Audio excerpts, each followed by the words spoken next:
O nazismo foi uma ideologia que surgiu junto com o Partido Nacional Socialista Alemão, no ano de 1933. Considerado um dos movimentos que mais matou inocentes na história da humanidade, em sua maioria judeus, o nazismo usou diversos recursos para eliminar o maior número de pessoas, e um deles foi a câmara de gás, que matava milhares de pessoas ao mesmo tempo. Eu sou o Ivan Lima e convido você a conhecer mais sobre um dos mecanismos mais usados durante o Holocausto. Afinal, como funcionavam as câmaras de gás nazistas? Antes de continuar, gostaria de salientar que este é um assunto bastante delicado e que ainda hoje fere os sentimentos de algumas pessoas, seja pela sensibilidade em relação ao seu próprio teor e conteúdo, o que é natural, ou por trazer lembranças desagradáveis a muitas pessoas que descendem, direta ou indiretamente, das famílias vitimadas pelo Terceiro Reich. O Terceiro Reich era um dos nomes da Alemanha nazista, que durou de 1933 a 1945, durante o governo de Adolf Hitler. Naquele tempo, a Alemanha foi transformada em um estado totalitário fascista, em que era proibido fundar partidos de oposição, além de possuir um regime ultranacionalista e autoritário, com controle praticamente integral sobre sua população. Adolf Hitler era o centro de todo o nazismo. Com total poder nas mãos, sua palavra estava acima de qualquer lei, qualquer uma. Mesmo ele se considerando cristão, nem as leis divinas estavam acima das palavras do Führer alemão. Por aí já podemos ter uma ideia de como era viver na Alemanha naqueles anos. Em 1929, nos Estados Unidos, uma crise financeira chamada de a Grande Depressão afetou vários países no mundo, incluindo Alemanha, Holanda, Austrália, Reino Unido e outros. Com a tomada do poder em 1933, o Partido Nazista Alemão conseguiu reerguer a economia do país, gerando empregos e construiu obras importantes, como as autobahns, rodovias de alta velocidade que cruzam o país, e isso fez com que, naquela época, a popularidade do partido crescesse e conquistasse a simpatia de muitos alemães. Porém, isso durou pouco. Em 1939, eclodiu na Europa a Segunda Guerra Mundial, que dividiu países entre aliados e potências do eixo, da qual a Alemanha fez parte. O Partido Nazista já tinha como objetivo aumentar as fronteiras do país desde sua fundação e, naquela época, já promovia publicamente o interesse em terras da União Soviética, começando pelas vizinhas Polônia e a antiga Tchecoslováquia. E isso não foi tudo. Hitler afirmava que os judeus tinham desejado e provocado a guerra. Além disso, acusava os países ocidentais de interferirem nos assuntos da Alemanha com a Polônia. Segundo alguns historiadores, o impasse entre esses dois países pode ter sido o estopim para o início da Segunda Guerra Mundial em 1º de setembro de 1939. A partir disso, França, Reino Unido e outros países da Europa declararam guerra a Hitler. A Alemanha entrou com força na guerra, mas chamou a atenção do mundo devido às práticas nada convencionais e perversas contra seus inimigos, especialmente os judeus. O próprio Partido Nazista já se declarava racista e antissemita desde seu surgimento. Vem do partido a insana ideia de criar a raça ariana em detrimento da vida de milhares de pessoas.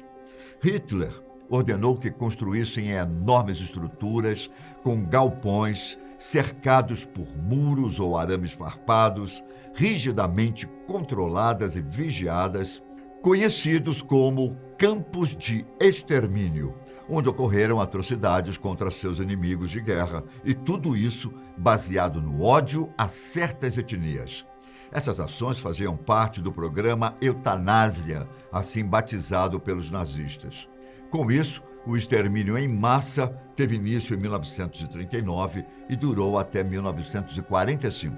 Foram mais de 5 milhões, mais de 5 milhões de judeus mortos na guerra, a grande maioria pelos nazistas. Só em campos de concentração espalhados pelo Terceiro Reich foram mais de 3 milhões. E isso é assustador para nós ainda hoje. Imagine durante aquele período. A esse extermínio sistemático que os nazistas promoveram, deu-se até um nome que serve para se referir somente a ele: Holocausto. Ser judeu significava fugir e se esconder o tempo todo, dependendo de pessoas de bom coração e que não eram alvos de Hitler. No entanto, quando algumas dessas pessoas eram flagradas escondendo qualquer desafeto do Führer, tinham um destino semelhante ao protegido. Os campos de extermínio abrigavam as ferramentas mais temidas pelos inimigos do Reich. Entre elas estavam os galpões e equipamentos construídos para torturar e matar, máquinas com a função de dispersar gás letal em milhares de pessoas ao mesmo tempo. Até 1941, os oficiais da SS, a Polícia Militar de Hitler, eliminavam os prisioneiros em pequenos grupos em caminhões adaptados com caçambas seladas, por onde entrava o monóxido de carbono liberado pelos escapamentos dos próprios caminhões. Nas ruas era comum matá-los a tiros, sem qualquer cerimônia. Com o aumento do número de prisioneiros, algumas salas foram adaptadas, onde testaram pesticidas no lugar de gases, o que também mostrou muita eficiência. Contudo, os nazistas queriam mais. Em outras palavras, mais eliminações em menor tempo. Então, começando pelas cidades polonesas de Belzec, Sobibor e Treblinka, os nazistas construíram salas enormes, contendo tubos e chuveiros espalhados pelo teto, de onde saíam grande quantidade de monóxido de carbono gerado por um motor a diesel. Tais salas podiam comportar cerca de 800 pessoas. As primeiras vítimas eram pessoas consideradas incapazes para o trabalho, incluindo os grupos de crianças, mulheres, idosos, pessoas doentes e com alguma deficiência física. Outros grupos, como homossexuais e negros, eram enviados para a Câmara sem nenhuma justificativa, apenas por puro ódio. Não satisfeitos e querendo eliminar grupos cada vez maiores de judeus, inauguraram uma nova Câmara em Auschwitz, considerado o maior campo de extermínio já construído. Lá, fizeram experimentos com outros produtos químicos, incluindo o Zyklon B. Esse veneno era utilizado para matar piolhos e outros insetos, e na forma de pequenos pedaços ou pelotas, gerava um gás altamente tóxico quando em contato com o ar, chamado de cianeto de hidrogênio ou ácido prússico. Várias pelotas de Zyklon B foram postas numa espécie de caldeira instalada na câmara para gerar o gás mais rapidamente e em poucos minutos já eram retirados lá de dentro cerca de 1.000 corpos. Antes que os retirassem, um sistema de exaustão eliminava todo o gás remanescente na câmara, a fim de não afetar os soldados.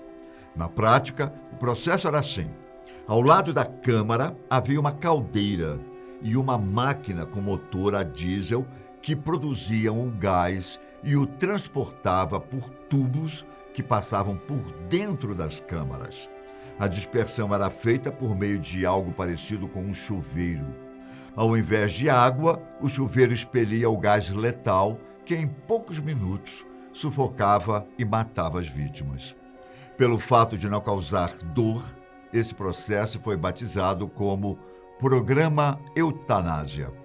Para não criar muito pânico entre os prisioneiros, os soldados eram instruídos a dizer que aquela era uma sala de banho coletivo e, de lá, eles receberiam roupas novas e se juntariam aos seus companheiros.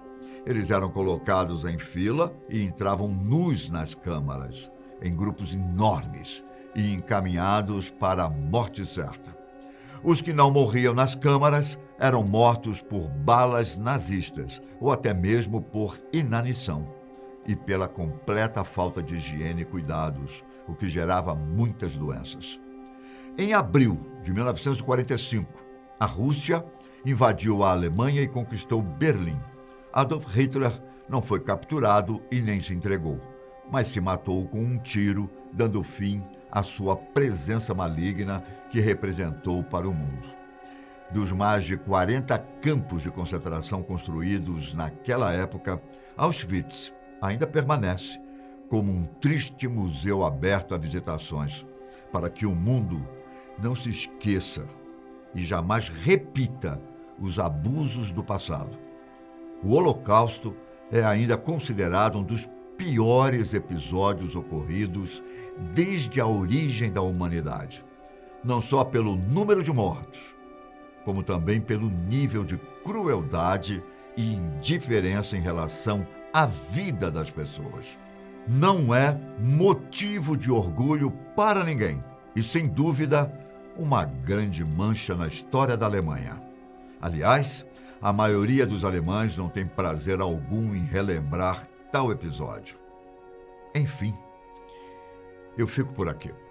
Se achou o conteúdo de hoje interessante, dê seu like e se inscreva no canal e ative o sininho das notificações para novos vídeos. Fiquem com Deus, um grande abraço e até a próxima. Tchau!